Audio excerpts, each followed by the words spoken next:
Olá, nono ano. Estamos começando mais uma videoaula.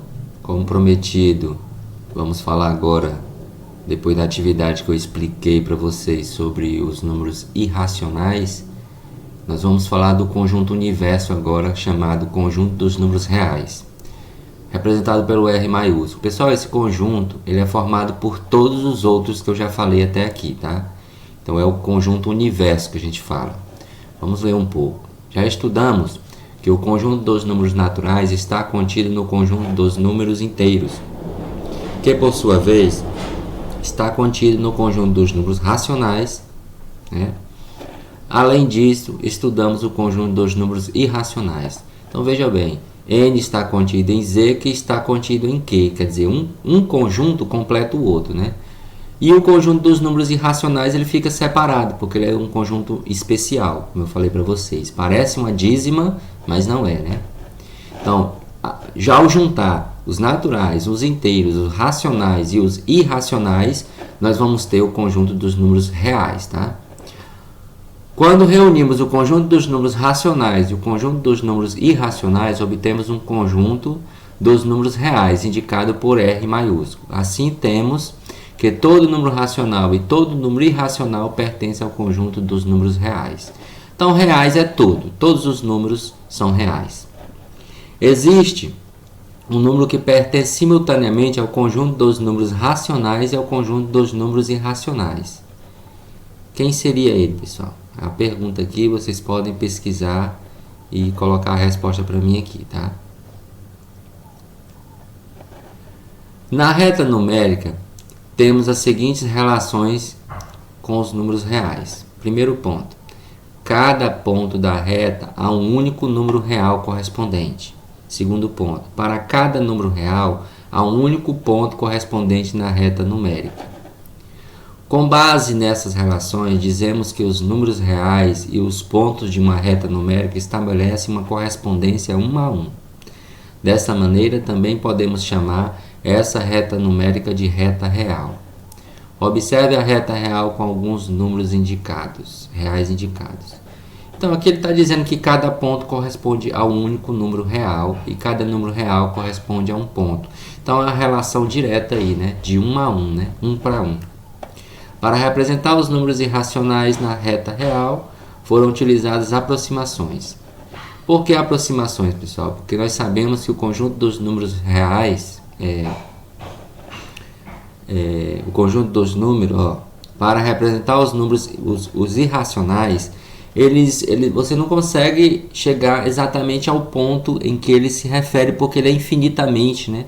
Ele é infinito, infinitamente é diferente. Ele não existe uma posição definida na reta, porque ele não é um número que se dá para dominar completamente, tá? Ele é um número toda a vida que fica faltando um pouquinho, e esse pouquinho, né, fica se modificando ali na base decimal. Então ele não há uma localização específica, há só uma aproximação. Vamos falar sobre a atividade. Então, antes de falar da atividade, eu quero que vocês compreendam o seguinte: existem os números naturais, existem os números inteiros, existem os números racionais e existem os números reais. Então, os números racionais é a junção, é a união dos naturais e dos inteiros e das frações e dos decimais, certo? E os irracionais é aqueles que, depois da vírgula, os números ficam se repetindo infinitamente diferente. Então, ao juntar os racionais com os irracionais, nós temos o conjunto dos números reais, que é composto por todos os tipos de número, tá bom? Então, é o que nós falamos até agora sobre conjunto. A atividade agora é referente a todos esses conjuntos, tá? Dados o conjunto A, B, C, D e E, copie os itens a seguir, substituindo, tá, esse quadradinho pelo símbolo está contido e não está contido, tá bom? Então aqui temos o conjunto A, o B, o C, o D e o E, tá?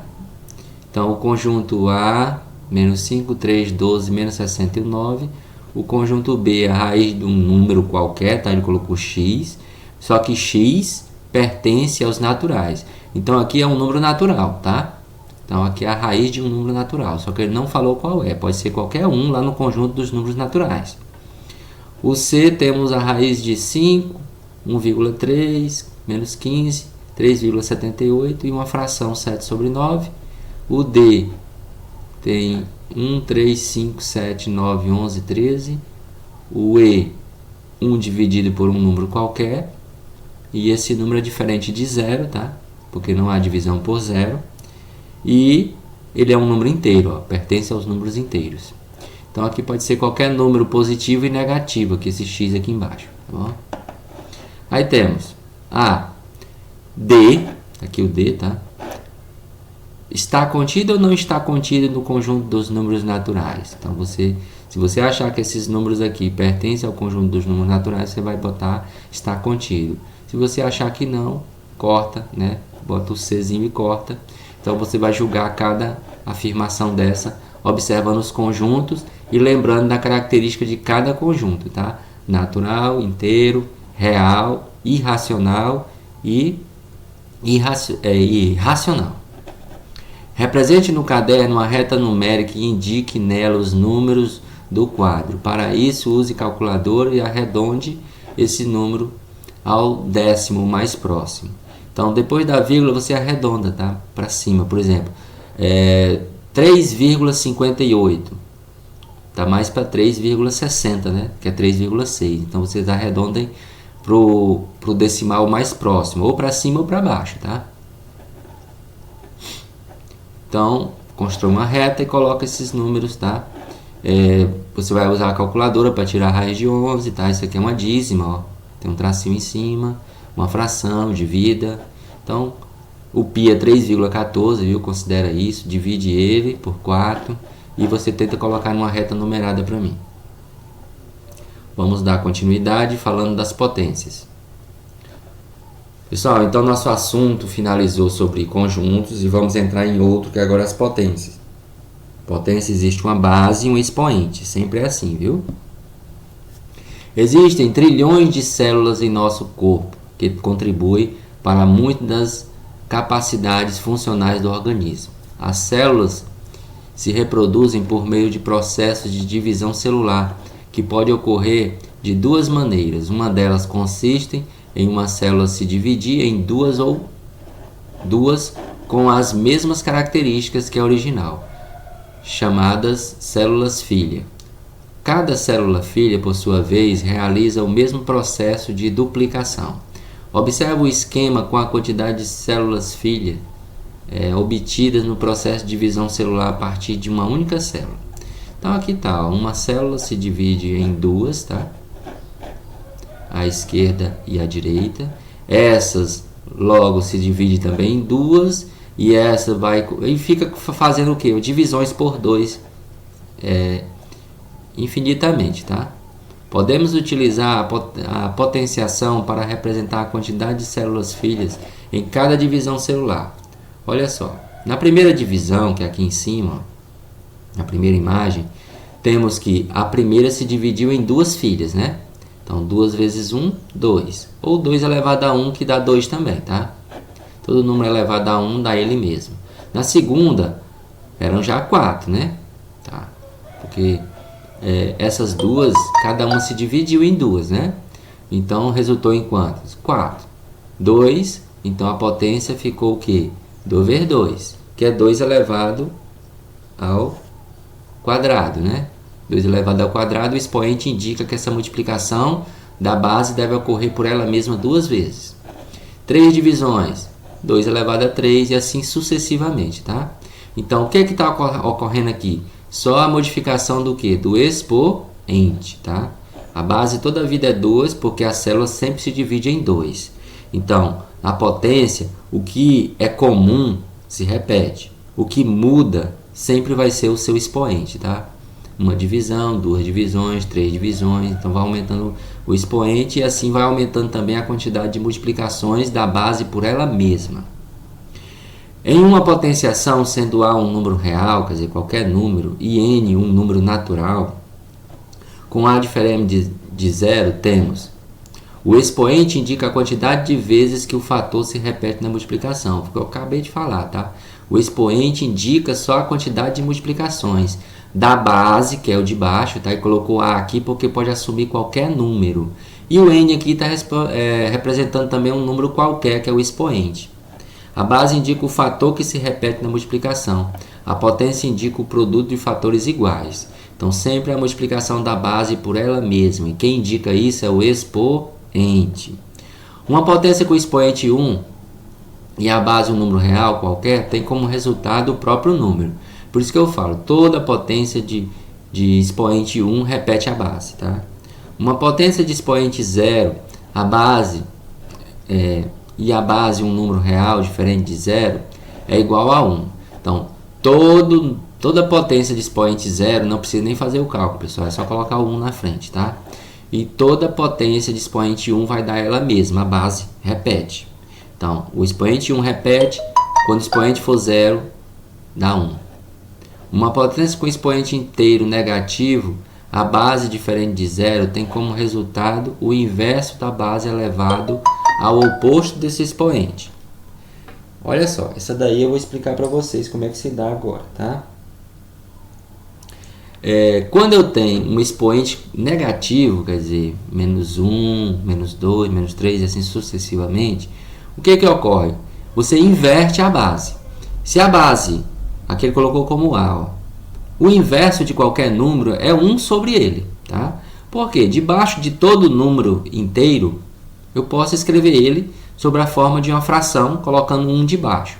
Então, se eu tenho 1 debaixo do A e eu viro o sistema todinho, quem vai para cima é o que está embaixo. Não é o 1, ó, o 1 foi para cima e o A foi para baixo. Então, a gente só inverte aqui colocando sempre 1 em cima. No caso do A ser um número inteiro, tá? Aí repete, só que agora o expoente não vai mais ser negativo, ó, você tira o sinalzinho dele. Então esse procedimento de inversão da base aqui é só para tirar o menos do expoente, tá? O exemplo aqui, ó. Primeiro ponto, quando o expoente é 0 vai dar 1. Ó. Quando o expoente é 1 dá ele mesmo. Quando o expoente é negativo inverte, ó, debaixo do 2 é 1, tá? Então quando eu inverto, o 1 vai para cima e o 2 vai para baixo e o expoente passa a ser positivo. Aí o que eu faço? Eu faço a potência. 1 vezes 1 é 1, 1 vezes 1 é 1. O 1 pode multiplicar 1000 vezes por ele mesmo, vai dar sempre 1. Agora o 2 não. Ó. 2 vezes 2, 4. 4 vezes 2 dá 8, tá? Então, faz a potência, quando tem aqui, ó, o parêntese, faz a potência tanto do de cima como do de baixo, tá? E lembrando, não é multiplicação da base pelo expoente. A base multiplica-se por ela mesma. 2 vezes 2 vezes 2, tá? Porque o expoente aqui ele só indica a quantidade de multiplicações.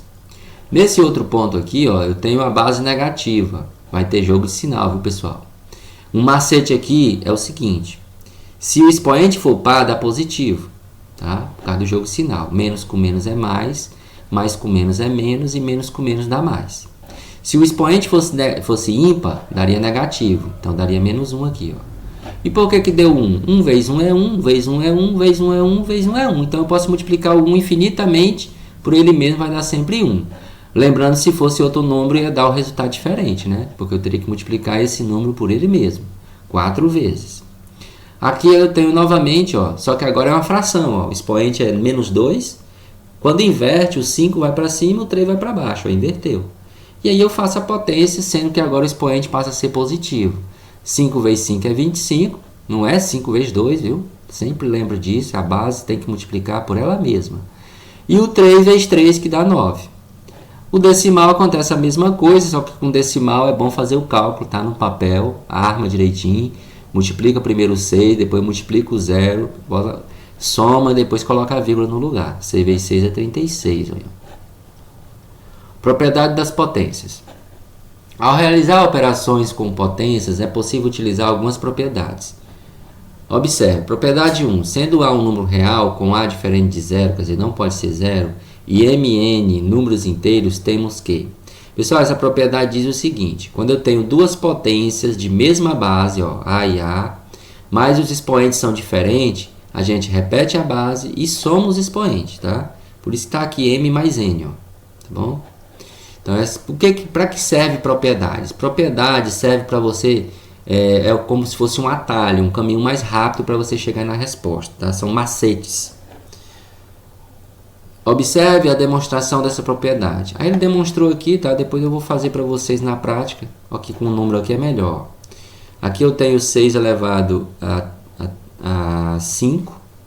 E aqui eu tenho 6 elevado a 2. Ó. Foi o que eu falei para vocês. Repete a base e soma os expoentes. Ó. 5 mais 2 deu 7. Ó. Repetiu 6 e somou os expoentes. 5 mais 2, 7. Então a primeira propriedade, repete a base e soma os expoentes quando tiver multiplicação de potências com a mesma base, tá bom? Os expoentes podem ser diferentes ou não, é só somá-los. Segunda propriedade, sendo A um número real, diferente de zero, mn números inteiros, temos que... Agora é uma fração, pessoal. Então, na multiplicação, nós somamos. Na divisão, faz o contrário, diminui os expoentes, tá? Então, a divisão pode vir com traço, toda fração é uma divisão, pode vir com aqueles 2 pontinhos de divisão, tá? Então, veja bem aqui, ó. Divisão. O que que faz? Repete a base e diminui os expoentes. Aí faz m menos n, viu? Com números agora, ó. Aqui ele colocou 8 e 6 embaixo, ó. 3 elevado à oitava potência, 3 elevado à sexta. Então, é o primeiro menos o segundo expoente, viu? Então, fica 8 menos 6, que dá 2, ó. E a base você veja que se repetiu, que é o 3, ó. Terceira propriedade. Sendo A e B números reais, diferente de zero, tá? E M um número inteiro, temos que... Olha, quando tem parêntese, tem uma multiplicação, tá? De A vezes B, ó. São números diferentes, ó. Só que o expoente aqui, o M, está servindo para os dois. Então, se está servindo por 2, eu posso escrever assim, ó. Eu coloco um M para o A e um M para o B. Então, essa propriedade aqui é tipo uma propriedade distributiva, ó. Se está entre parênteses, tudo que está dentro do parênteses é elevado a esse expoente. Então, cada um, né, eu posso escrever ele com o seu expoente, com o mesmo expoente, já que esse expoente que está aqui fora vale para os dois que está dentro do parêntese. Essa seria a terceira propriedade. Com números, olha, o 5, o 3 está valendo para o 5 e está valendo para o 9. Então, eu posso colocar ele aqui ao lado do 5 e ao lado do 9. Isso não altera o valor, tá? Tá aqui a igualdade dizendo que esse lado aqui à esquerda é igual ao lado da direita. Só está escrito de forma diferente. A quarta propriedade, sendo A e B números reais, com A diferente de 0 e B diferente de 0, em M e M um número inteiro, temos que... Agora é a fração, ó, não é multiplicação. Ó. Não muda quase nada, só mudou porque em vez de ser vezes é divisão. O M vai servir para os dois da mesma forma, tá? Então, a terceira e a quarta propriedade são muito semelhantes, tá? Só muda a operação de multiplicação para divisão. E ele fez isso com números aqui, ó, tá? O 2 serve por... o 4 serve por 2 e serve por 3. Então, eu posso colocar um 4 para cada um aqui, que não modifica nada. A quinta propriedade. A quinta propriedade, você veja que tem um expoente dentro e fora de um parêntese. A gente fala isso, potência de potência. Nesse caso aqui, a gente repete a base e não é nem somar nem diminuir, é multiplicar os expoentes, viu? Então, nessa propriedade, repete a base e multiplica os expoentes quando tiver um expoente dentro do parêntese e outro logo afora do parêntese, do mesmo parêntese, tá? Com números aqui foi feito, ó. Repetiu 4 e multiplicou, ó. 5 vezes 2 deu 10, ó. 4 elevado à décima potência. Então, essas propriedades vocês têm que memorizar ela, não tem outro jeito, viu, pessoal? A atividade. Calcule as potências. Pessoal, aqui é para fazer, tá? Faça passo a passo, tá bom? Se aqui está dizendo que o 7 deve ser multiplicado por esse expoente aqui, ó, o 3, então eu tenho que fazer o seguinte, bota a igualdade, pega o 7 e multiplica ele por ele mesmo 3 vezes e coloca o resultado. Faça isso para todos, tá? Observando as propriedades. Vai lá na propriedade, verifica. Ó, quando o expoente é negativo, o que a gente faz? Vai lá na propriedade de números. Quando o expoente é negativo, tem que inverter, né? E embaixo desse número, quem está lá? Sempre é o 1, né? Quando não tem nada. Então, inverte, depois resolve a potência. Então, pessoal, vocês vão tentar fazer, tá? Esse exercício. É bem pequenininho, tá? Então, são 2 questões. E na próxima videoaula, eu vou... não só explicar o exercício, tá? Como também eu vou dar prosseguimento ao nosso conteúdo, falando do último assunto, tá? Para fechar essa apostila, que é notação científica. Lembrando que notação científica nada mais é do que uma potência também, só que a base sempre vai ser 10, tá? Então, a mesma, praticamente é o mesmo assunto de potência, só que a base é sempre 10, tá? Então, na próxima videoaula a gente se vê e a gente dá prosseguimento explicando a atividade. Vocês tentem fazer, tá? E até a próxima videoaula que eu vou postar na quinta-feira para vocês. Um abraço a todos.